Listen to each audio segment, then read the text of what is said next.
La série Métamorphose Amazon est soutenue par l'application de méditation Petit Bambou. Méditer me permet de lâcher prise et d'éviter d'être submergée par un stress inhérent à une vie de famille et une vie professionnelle bien remplie. Petit Bambou m'aide aussi à pratiquer régulièrement et j'ai le plaisir d'y retrouver une personnalité que j'adore, Christophe André, que j'ai reçu à plusieurs reprises dans Métamorphose. Vous pouvez essayer gratuitement l'application grâce à son programme Découverte. Merci infiniment à Petit Bambou pour son soutien à Métamorphose. Bonjour et bienvenue dans la mini-série de podcast Métamorphose Amazon. Je suis Anne Guéquier, fondatrice du magazine Féminin Bio, auteure et éditrice de projets engagés pour un nouveau monde. Dans cette mini-série, je vous propose de découvrir des femmes passionnées et lumineuses et qui portent un sujet d'espérance pour le monde. Métamorphose, le podcast qui éveille la conscience. Mon invitée est une redoutable Amazone des parfums, fruit d'une extraordinaire histoire d'enfance avec sa grand-mère adorée. Pour lui rendre hommage, elle crée une maison de parfums en lui donnant son nom, Aimée de Mars. À 12 ans, sa vocation naît au milieu des roses du jardin d'Aimée et de leurs délicieuses effluves d'amour. Au fil du temps, cette histoire entre la grand-mère et sa petite-fille va donner naissance à des parfums naturels qui nous relient à notre essence divine. Je suis ravie d'accueillir Valérie de Mars dans Métamorphose. Bonjour Valérie. Bonjour Anne, moi aussi je suis ravie d'être là. Oui, c'est une longue histoire d'amitié entre nous. Oui. Alors, est-ce que tu peux, je parlais de cette histoire fusionnelle avec ta grand-mère, Aimée, la bien nommée, avec un prénom déjà extraordinaire.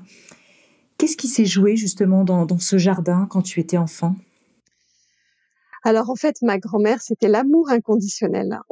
J'étais à côté d'elle et je ressentais ce flot d'amour à côté d'elle. Et quoi que je faisais, en fait, il n'y avait pas de jugement. Elle était juste dans l'accueil. Alors elle m'a transmis toutes ces petites choses des grand-mères que je pense tu as connu, les bons cadeaux, les bons gâteaux, le langage des fleurs, du jardin, son potager, mais aussi c'était le respect, l'écoute et avec le recul, je pense qu'elle était guérisseuse. Elle me l'a jamais dit, mais aujourd'hui je l'ai compris. Et en fait, nous nous connaissions déjà. Je pense que nous nous connaissions d'une autre vie. Et la chance que j'ai eue, c'est de grandir avec ce terreau de l'amour. Et pour moi, c'est le plus beau cadeau de la vie. Quand tu dis que tu penses qu'elle était guérisseuse, tu penses qu'elle le savait elle-même, mais qu'elle ne l'a pas dit ? Alors, je pense qu'elle le savait parce qu'elle était agricultrice et elle soignait ses bêtes en fait. Et elle n'appelait plus le vétérinaire et elle s'occupait elle-même de les guérir. Et elle le savait, mais elle nous l'avait pas dit. Intéressant.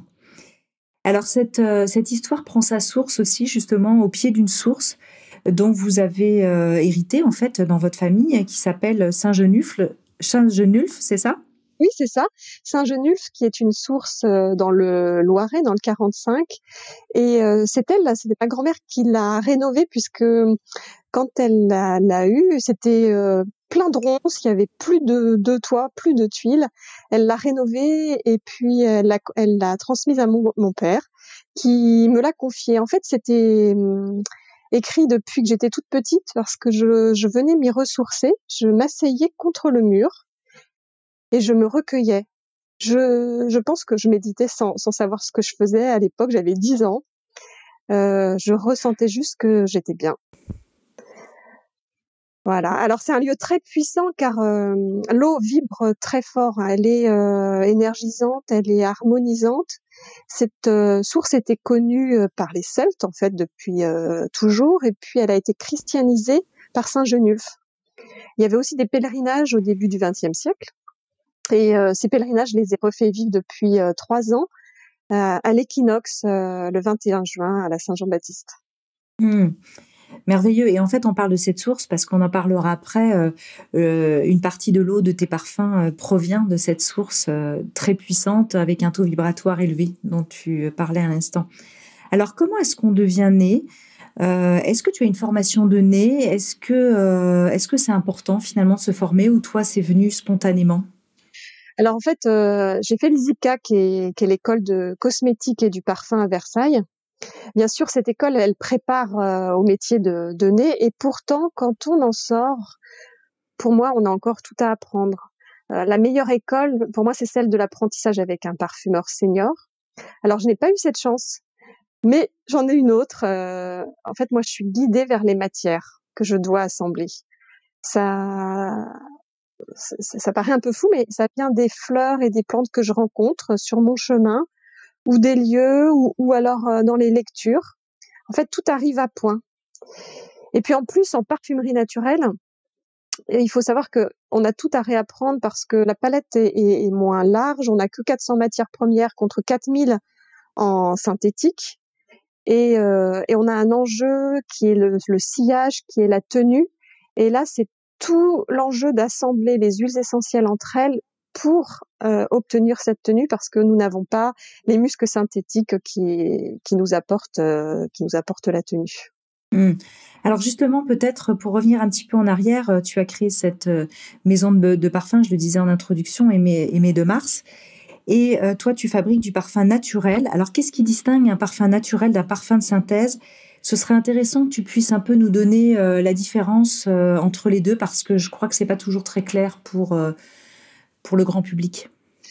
Oui, c'est vrai que on a tendance à croire que avec les belles images de fleurs qu'on nous montre, les parfums conventionnels, on pense qu'ils sont naturels, mais en fait, un parfum, faut savoir qu'il est composé du concentré, donc la composition parfumante, de l'eau, de l'alcool. Cette composition parfumante, dans le cadre des parfums conventionnels, elle est à 80-90% d'origine pétrochimique, ça veut dire des dérivés du pétrole. Là où dans un parfum naturel, c'est 80 à 100% d'origine naturelle, des huiles essentielles et des isolats naturels. Ça, c'est le premier point. Et le deuxième point, c'est aussi que dans les parfums naturels, il n'y a pas de perturbateurs endocriniens comme dans les parfums conventionnels, parce que on ne va pas mettre de filtre chimique, ni de colorant ou de phtalate. On a la couleur est orange éclair, orange foncé. Elle provient des matières premières. On rajoute pas de colorant, donc on n'a pas besoin de rajouter de filtre chimique pour protéger cette couleur. Et voilà. Et l'alcool est bio également. En fait, pardon, excuse-moi, je te coupe. C'est un petit peu comme si je fais le parallèle parfois entre la cuisine du marché qui est préparée avec amour et des ingrédients frais et vivants, et un plat industrialisé. L'un va vous apporter de l'énergie vitale et on va vers la santé. L'autre, ce sera plus compliqué à digérer. Alors, ta démarche, elle est engagée depuis le début avec un minimum d'ingrédients de synthèse. C'était important pour toi de respecter la planète et puis nos écosystèmes intérieurs, parce que tu le disais, il y a beaucoup plus de contraintes quand on formule en naturel, beaucoup moins de choix, une complexité notamment pour la tenue, ce que tu disais, le sillage. Tout à fait.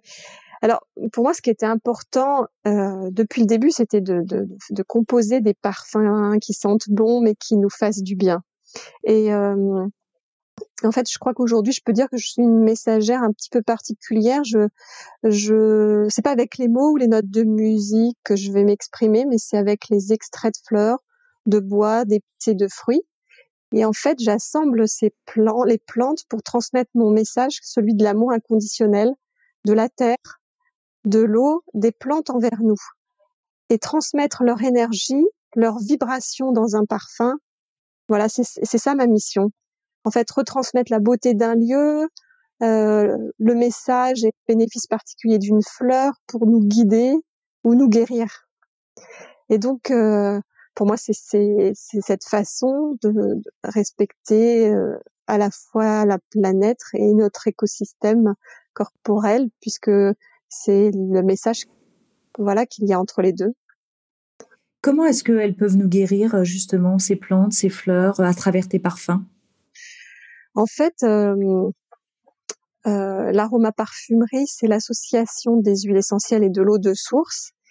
Et les huiles essentielles, aujourd'hui, c'est le principe de l'olfactothérapie. On sait que lorsqu'on va sentir une huile essentielle, on va synthétiser dans notre corps des neurotransmetteurs qui sont par exemple la sérotonine ou la dopamine, qui sont des molécules du bien-être. Donc par exemple la menthe et le citron elles sont stimulantes. Ça va nous stimuler. La bergamote, elle, elle nous apporte le sourire aux lèvres, elle agit sur le plexus solaire. La lavande, elle va nous relaxer. Le cèdre, lui, il travaille plus sur l'ancrage, le lien terre-ciel. Et donc, c'est par ces huiles essentielles et leurs vibrations, leurs messages qu'on va se soigner. Intéressant. Alors, tu l'as dit, hein, tu as lancé ce concept d'aroma parfumerie avec ces essences naturelles. Alors, quand tu composes un parfum, combien est-ce qu'on va retrouver, par exemple, d'huile essentielle? Alors, j'imagine que ça dépend, mais en moyenne? Alors, en moyenne, il y a déjà toujours dans chaque parfum 21 huiles essentielles du cœur actif qui sont présentes dans chacun des parfums. 21 huiles que j'ai choisies 3x7 pour harmoniser chacun de nos centres énergétiques et justement agir là où on en a besoin. Et ces huiles, on les retrouve dans tous les parfums. Puis après, en fonction des parfums, mais il y aura plus de rose, par exemple dans Belle Rose, ou plus de mireille dansant dans Mystique Améthyste. Ça varie. Mais on retrouve toujours ce cœur actif dans chacun des parfums. En tout cas, moi qui suis une fan inconditionnelle de tes parfums depuis quelques années, enfin depuis le début de la création, ça a été créé il y a combien de temps maintenant, Aimée de Mars? Alors, les premières créations, c'était il y a 7 ans, et puis maintenant, ça fait 5 ans que c'est sur le marché, voilà. Et c'est vrai que moi, j'aime me parfumer le matin, même si je sors pas, même si je sais que je vais voir quasiment personne dans la journée, bon, évidemment mes enfants. Mais sinon, je le fais vraiment pour moi, je me parfume pour moi, je sens qu'il y a un côté feel good, ça me fait du bien, en fait, d'utiliser ce parfum. Et oui, parce que en fait, ce qui est chouette avec les parfums, les huiles essentielles, c'est que l'odorat, c'est le seul sens qui n'accède pas à notre conscience. En fait, ça passe par notre cerveau limbique, c'est cette partie du cerveau qui est le siège de nos émotions. Et c'est là aussi que se forme notre mémoire. Donc en fait, l'odorat, c'est le sens du monde de l'émotionnel, de l'inconscient. Donc voilà, c'est toute cette action sur nos émotions et sur nos sensations de bien-être qui est là mise en avant quand on va se parfumer. Et toi, avec Mythique Iris, c'est un parfum cocoon, donc très enveloppant, très rassurant, qui te protège et qui t'harmonise en fait. Oui, alors j'en ai plusieurs de chez toi. J'ai aussi adoré Hathor, par exemple. Qui est, je pense, moins cocooning et peut-être un peu plus guerrier, on va dire, entre guillemets. Oui, c'est ça, oui. Oui. Alors, tu dis qu'un parfum révèle notre nature. Est-ce qu'on pourrait dire aussi, dis-moi comment tu te parfumes, quel parfum tu choisis, et je te dirai qui tu es. Là, par exemple, tu me disais Mythique Iris, c'est cocooning, donc ça pourrait vouloir dire de moi, effectivement, j'ai besoin de cet enveloppement, de cette chaleur.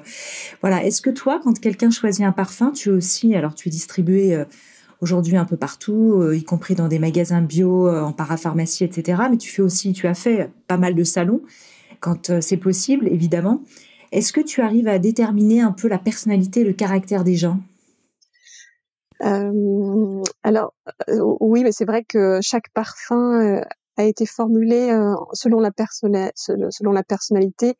Belle Rose, de par sa composition à la rose, il va particulièrement convenir à des femmes très sensibles, créatives. Mystique Améthyste, plus celles qui recherchent une connexion à leur créativité, leur création. En fait, le principe de l'olfactothérapie, c'est fabuleux parce que c'est utiliser l'odeur et la vibration des huiles essentielles pour contacter nos mémoires du passé et générer leur transformation.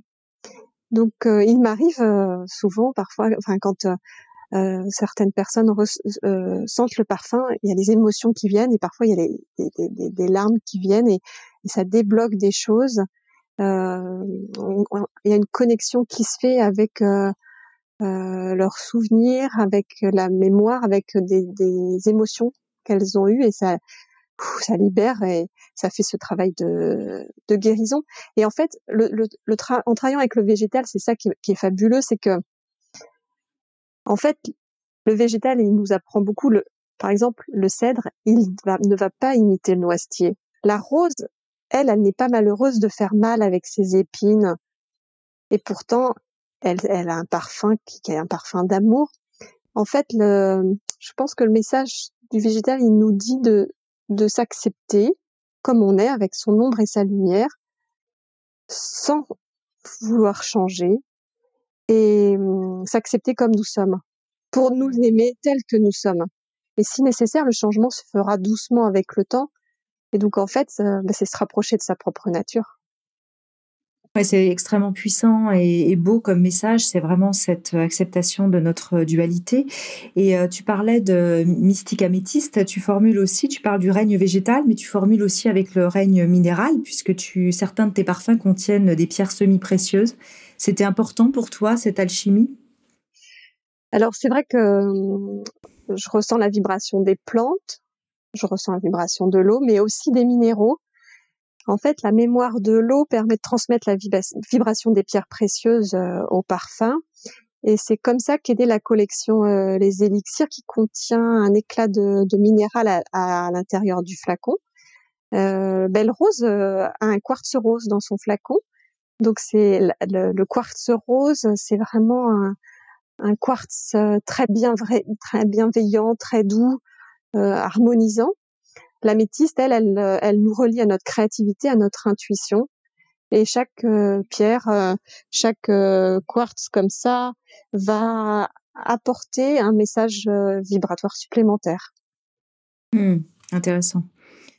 Tu as quitté un grand groupe en fait qui était déjà engagé dans la bio, on peut le citer, hein, puisque c'est aussi le partenaire qui a été un des partenaires et qui est un des partenaires de Métamorphose, le groupe Léa Nature. C'était une évidence pour toi à un moment donné de lancer ton entreprise, de te lancer à ton compte pour vraiment aller jusqu'au bout de ta démarche, c'est-à-dire de cette intuition, de cette maison de parfum qui était aussi au départ, qui a été guidée par cette relation avec ta grand-mère. Alors oui, c'était une évidence, car je ressentais ce besoin de créer et d'exprimer ma vocation. Je voulais être parfumeur à 12 ans, donc voilà, c'était plus fort que moi, et en même temps, j'avais peur. Je le dis, j'avais peur, et il me manquait la confiance, donc il a fallu du temps pour moi pour faire ce chemin. Et puis j'ai appris à écouter mes intuitions. Ça n'a pas été facile. Accueillir et lâcher prise. Par exemple, c'est tout simple, mais lorsque j'ai eu le message qu'il fallait que je mette cette eau dans les parfums, la première fois, mon esprit scientifique m'a dit mais non, à quoi bon? Et puis je l'ai eu une deuxième fois le message, et une troisième, et je l'ai fait. En fait, c'est vrai que c'est pas facile de se relier à cette intuition et surtout de lui faire confiance. Il m'a fallu retrouver le chemin de ma paix intérieure, et c'est en me rapprochant de cet aspect spirituel, je pense, insufflé par ma connexion à ma grand-mère, que j'accepte maintenant cette part d'invisible. Dieu, l'univers, la lumière, chacun l'appelle comme il le veut en fonction de ses croyances. La source. La source. Mais lorsque je me connecte à cette vibration, en fait, la paix arrive dans mon cœur. Et donc, je peux recevoir mes idées créatives. Donc aujourd'hui, c'est vraiment le message aussi que j'ai envie de transmettre à chacun, c'est écoutez votre cœur, faites-vous confiance, aimez-vous tel que vous êtes, pas à moitié, mais avec vos ombres, vos lumières. Puis n'écoutez pas toujours vos amis ou vos parents, votre cœur sait ce qui est juste. Oui, avec nos épines. Tu prenais l'exemple de la rose tout à l'heure. Aimons-nous avec nos épines. Voilà, c'est ça. Alors, ton entreprise, en plus de formuler des parfums naturels, est engagée avec des actions concrètes. Alors déjà, tu as des parfums qui arrivent maintenant avec des certifications bio. Hein. Je sais que c'est très difficile dans les parfums. Peut-être explique-nous pourquoi c'est difficile. Tu l'as un peu dit au début. Alors, c'est difficile parce que il nous manque des matières premières pour la tenue et le sillage, qui vraiment apportent qui sont les muscs. Et or le référentiel bio les interdit, donc il faut être 100% d'origine naturelle pour les parfums. Et on a des muscs naturels aujourd'hui, par exemple des dérivés d'hibiscus, mais ils coûtent très cher, ils coûtent 15 000 € le kilo, donc on peut pas les utiliser pleinement comme ça dans les parfums, sinon le parfum ne serait pas abordable. Donc c'est toute l'alchimie d'associer un petit peu de ces matières-là avec d'autres huiles pour assurer la tenue et la fixation. Mais dans les actions concrètes, voilà, justement, avec le temps, on a progressé, j'ai progressé, et maintenant tous les parfums qui vont sortir toutes les nouveautés seront 100% naturelles. Ça, c'est la première action concrète. La deuxième, au niveau du packaging, nous avons fait le choix du verre à la place du plastique, et également mis en place la consigne des flacons. Donc les consommatrices nous renvoient leurs flacons et puis elles ont une petite réduction sur leur prochain achat. Et l'autre action qui est vraiment importante pour moi depuis le début, c'est que on donne 1% de notre chiffre d'affaires à des associations, donc sur 3 aspects. L'aspect environnemental, par exemple l'association de Terre Humanisme de Pierre Rabhi. L'aspect social, donc là pour cet hiver, c'est la Fondation Abbé Pierre. Et puis l'aspect de protection des animaux. Voilà, les 3 aspects sont importants pour nous. C'est dans le cadre du 1% pour la planète ? Alors non, parce que justement, le 1% pour la planète, c'était que des associations environnementales, et moi je voulais rajouter l'aspect social et protection des animaux, donc c'est notre 1% à nous. D'accord, c'est super. C'est une écotaxe toujours ou taxe sociale volontaire, donc vraiment, celles et ceux qui nous écoutez, si vous avez une jeune entreprise, une grosse entreprise, une moyenne entreprise, en tout cas, c'est quelque chose qu'on peut tous faire. C'est vraiment une démarche qui est fabuleuse, de se lancer dans une forme de taxe volontaire quelque part. Et là, c'est ce que tu fais. Tu n'as pas le statut d'entreprise à mission qui devient un statut juridique aujourd'hui en France, mais en tout cas, aujourd'hui, tu en as la philosophie, Valérie. Oui, c'est ça. Mais c'est vrai que le statut d'entreprise à mission, il est très intéressant et c'est quelque chose que je regarde de près, mais la philosophie est là, complètement. Oui. Qu'est-ce qui te fait te lever le matin dans la vie, c'est-à-dire quand tu te réveilles, qu'est-ce qui te motive ? Alors, on a tous des hauts et des bas, évidemment, on n'échappe pas à nos cycles et puis à l'ombre dans la vie. Et en ce moment, on vit des temps très intenses pour tous. Et quand on est hypersensible, comme toi et moi, on le disait hier hors antenne, parfois on vit des turbulences assez impressionnantes. Mais quand même, quand tu te lèves le matin, quelle est ton inspiration ? Alors, quand je me lève le matin, moi, ce qui m'anime, c'est la rencontre, le partage et la transmission. Alors, ma journée, elle commence simplement par la pratique du yoga Kundalini. En fait, j'ai un petit rituel qui est la sadhana. C'est la rencontre avec moi-même et puis l'énergie du ciel et de la terre aussi, mais aussi l'énergie qui nous relie les uns aux autres. Donc, après ce moment intime, je suis prête et impatiente de partager avec les autres et de transmettre mes messages.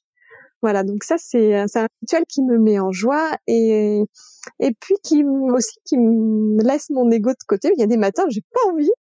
Et une fois que j'ai passé ce cap, je suis en pleine forme pour la journée, pour aller à la rencontre des gens. Voilà. Ça ressemble à quoi une journée d'une maison de parfum entre ton travail de nez? Alors, tu es pas toujours à la formulation, parce que tu formules pas en permanence des nouveaux parfums, même s'il y en a des nouveautés, je dirais, de manière régulière. Voilà, pour avoir une idée un peu de comment s'organise ton quotidien. Mais mon quotidien, il se répartit entre effectivement la création au laboratoire. Ça a été bien pendant le confinement, parce que comme tout le reste était endormi, j'avais plus de temps pour aller au laboratoire, et c'est comme ça qu'est né Douce Saphir, parce que Douce Saphir, en fait, j'avais senti dans mon jardin plusieurs reprises une odeur entre la violette, l'iris et la praline, comme si on me faisait un cadeau que je devais retransmettre, et j'ai voulu le recréer, mais en 100% naturel, avec une tenue et un sillage qui est vraiment important. Et donc pendant le confinement, j'ai été 1 mois au laboratoire tous les jours et j'ai créé Douce Saphir. En fait, c'est vraiment un parfum sur l'expression de soi. Donc en fait, une journée type, il y a la partie création, mais il n'y a pas le confinement tous les jours. Et après, il y a la partie gestion, il y a la partie commerciale, il y a la partie échange avec les points de vente, échange avec les consommateurs aussi, qui m'est très cher. Et je fais aussi des parfums sur mesure. Alors là, c'est fabuleux parce que j'ai en face de moi une personne qui me dit je voudrais un parfum. Là, le dernier que j'ai terminé pour Valentina, c'était un parfum qui développait sa féminité. Elle voulait vraiment travailler sur cela. Donc on a travaillé avec la rose et en même temps la vanille, le santal, quelque chose de très doux. Donc ça c'est là, moi je me sens pleinement vivante quand je suis dans l'échange comme ça, le partage. C'est fabuleux. Et puis après, il y a des choses moins drôles qui sont la gestion, la comptabilité. Voilà.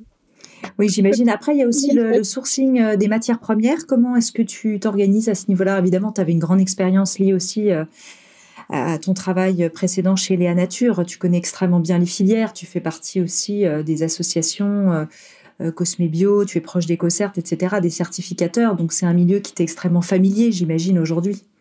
Oui, et en même temps, les matières premières, ce qui est fabuleux, c'est que j'en découvre encore de nouvelles qui ne sont pas dans ma palette. Donc ça, c'est très excitant parce que il y a quelqu'un justement un sourceur, qui vous propose une nouvelle matière première qui n'a pas été testée, une nouvelle plante ou moins connue ou un nouvel extrait. Et là, on va l'associer avec d'autres pour voir comment il se comporte, ce que ça apporte. C'est fabuleux. Alors moi, ce que j'adore faire, c'est surtout aller voir les producteurs et les plantes dans leur milieu, voir comment elles poussent, comment elles sont récoltées, le soin aussi, et puis le respect des producteurs, comment les femmes sont rémunérées. Ça, c'est important pour moi parce que tout ça va participer à la cohérence, à l'harmonie, à la vibration de l'huile, en fait. Bien sûr. Une question aussi qui me venait à l'esprit au niveau des matières premières. Est-ce que tu fais attention à utiliser plutôt des essences locales ou c'est difficile dans ton milieu? Alors dans mon métier, c'est difficile parce que les essences. Alors bien sûr, quand c'est la lavande, je prends la lavande de la Drôme, enfin voilà, en France. Mais il y a des plantes qui ne poussent que dans des pays lointains, comme le santal. Alors le santal, c'est vrai que pendant des années en Inde, il n'a pas été très bien protégé. Maintenant, c'est différent. Il y a aussi une qualité en Australie, où il y a une ONG qui replante systématiquement plusieurs arbres et qui s'assure de la bonne gestion des arbres. Ça, c'est important, mais malheureusement, le santal, il peut pas pousser en France. L'ylang-ylang non plus. La rose, elle vient de Bulgarie, mais je choisis le pays d'origine, le pays endémique, en fait, dans l'origine de la plante. Aujourd'hui, à ton avis, quels pourraient être les efforts qui pourraient être faits par l'industrie conventionnelle du parfum pour finalement améliorer les formules, bouger un petit peu, évoluer? Ça évolue pas tant que ça, hein, en réalité. Ça a beaucoup évolué dans la cosmétique bio, mais enfin dans la cosmétique conventionnelle qui a un peu cliné ses formules, même s'il y a encore beaucoup de chemin à faire. Mais dans le parfum, j'ai l'impression qu'on en parle moins. Alors en fait, il y a quelque chose qui pourrait être fait, qui est assez rapide et qui ne changerait pas beaucoup, c'est d'arrêter d'utiliser les filtres chimiques dans les parfums. Franchement, et des colorants, est-ce qu'on a vraiment besoin d'avoir un parfum d'une couleur rose ou bleue ou violette pour le besoin du marketing? Et voilà, je ne crois pas qu'on en ait besoin. Et en tous les cas, les filtres chimiques, ils sont avérés comme des perturbateurs endocriniens, donc je pense que ça va bouger parce que les consommateurs voilà sont prêts à avoir des couleurs un petit peu moins variées, mais plus safe, quoi. Ça, c'est la première chose qu'on pourrait faire. Et puis après peut-être rééquilibrer ce pourcentage de naturel et synthétique. Il s'agit pas d'opposer la parfumerie. Moi, je pense que les deux peuvent coexister. Il faut proposer. Là, moi, je ne pose pas. Je propose une alternative aux parfums synthétiques.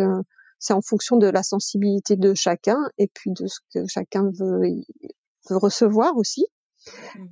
Et rééquilibrer. On est allé certainement trop loin avec des jus qui étaient peut-être un peu trop puissants aussi. Mais voilà, ça, ce n'est que mon avis. Alors aujourd'hui, tu as 2 grandes familles en termes de gamme. Tu as lancé, je crois que c'était il y a à peu près 3 ans, hein, une nouvelle ligne en fait avec inspirée des déesses. Est-ce que tu peux nous dire un peu quelles sont ces 2 gammes comme ça rapidement? Oui, donc la gamme Eau de Mars, qui sont plutôt des eaux de toilette avec un côté jeune et gourmand, était inspirée des déesses. En fait, c'est chaque archétype basé sur les archétypes féminins, comme par exemple Belle Aphrodite ou Pétillante Aurore, dans une cohérence à la fois de couleurs, d'action sur un chakra plus précis, et puis la personnalité de la déesse pour aller réveiller cette part de divinité qu'on a en chacun de nous, les femmes, en fonction de la journée ou du moment dans l'année aussi, puisqu'on est multiple, hein. On n'est pas qu'une façon d'être. Voilà pour les eaux de Mars. Et puis la collection Aimée de Mars, qui elle est plus une ode autour de la matière, comme Belle Rose ou Mythique Iris ou Lily Ambre, donc autour une composition complexe autour d'une fleur, mais également avec une action soin sur notre corps émotionnel. C'est important toujours. Pour cette dernière question, Valérie, on arrive à la fin de ce podcast. Quelles sont tes sources d'inspiration? Alors, on a bien compris la nature, le jardin, ça c'est absolument évident, mais aussi peut-être en termes de lecture ou de personnalité. Alors en fait, moi je suis admirative de tous ceux qui vont au bout de leurs rêves, car je crois profondément que ce que nous demande Dieu, c'est d'exprimer qui nous sommes au fond de notre cœur. Voilà, c'est pas moi qui le dis, mais nous sommes des êtres spirituels. On vient vivre une expérience terrestre. On a chacun en nous un talent unique, comme une étoile, pour s'éclairer les uns les autres. Et je pense que dans ce nouveau paradigme, on va passer de l'isolement à la solidarité. En tous les cas, moi, j'y crois très fort.